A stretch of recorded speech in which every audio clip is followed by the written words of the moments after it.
የኢትዮጵያ ፕሪሚየር ሊግ 28ኛ ሳምንት ዛሬ ሲጠናቀቅ አይኖች ሁሉ ወደ አዲስ አበባ ስቴዲየም ያርፋሉ። የሊጉ ግዙፉ ክለብ ቅዱስ ጊዮርጊስና ውጤት የራቀው አዳማ ከተማ ከደረጃ ሰንጠረዡ ግርጌ ለመውጣት የሚያደርጉት ፍልሚያ ከጨዋታም ባለፈ የህልውና ትግል ሆኗል። ሁለቱ ቡድኖች በአንድ ነጥብና በአንድ ደረጃ ልዩነት ላይ ይገኛሉ። አዳማ ከተማ በ33 ነጥብ 13ኛ ላይ፣ ቅዱስ ጊዮርጊስ ደግሞ በ32 ነጥብ 14ኛ ደረጃ ላይ ተቀምጠዋል። ዛሬ የሚመዘገበው ድል ለአሸናፊው ቡድን በደረጃ ሰንጠረዡ ላይ የአራት እርከኖች ከፍታን ማስመዝገብ ይችላል። ከሁሉም በላይ ግን ከወራጅ ቀጠናው ስጋት ለጊዜውም ቢሆን ፋታ ስለሚያስገኝ እጅግ አስፈላጊ ነጥብ ይሆናል። ለፈረሰኞቹ የዛሬው ጨዋታ የውድድር ዓመቱን መልክ የመቀየር አቅም አለው። በሜዳቸውና በደጋፊያቸው ፊት የሚጫወት ቅዱስ ጊዮርጊሶች ከአዳማ በተሻለ እጃቸው ላይ ቀሪ ካርድ አላቸው። ከኢትዮጵያ ቡና ጋር የሚጠበቁ ተስተካካይ ጨዋታ እንዳለ ሆኖ የዛሬው ድል ቡድኑ ከመውረድ ስጋት አውጥቶ ወደ ቀደመው ጥንካሬው እንዲመለስ የስነ-ልቦና መነቃቃትም ይፈጥርለታል።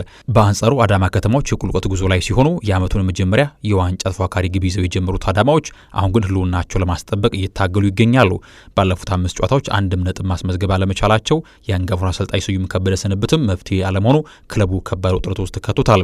በታሪክ አጋጣሚውም ቢሆን ከ18 ግንኙነታቸው በ7 ድል ቀንቶት የበላይነቱን ለያዘው ቅዱስ ጊዮርጊስ የአዳማው ምላሽ ምን ሊሆን ይችላል የሚለው የዛሬው ጨዋታ ትልቁ ጥያቄ ነው። ፈረሰኞቹ ወደ መረጋጋት ይጓዛሉ ወይስ አዳማዎች ከሽፈታ ዙሪት ይወጣሉ? የሁለቱ ትንቅንቅ እጅጉን ይጠበቃል። ከ9 ሰዓት ላይም ጨዋታው የሚከናወን ይሆናል።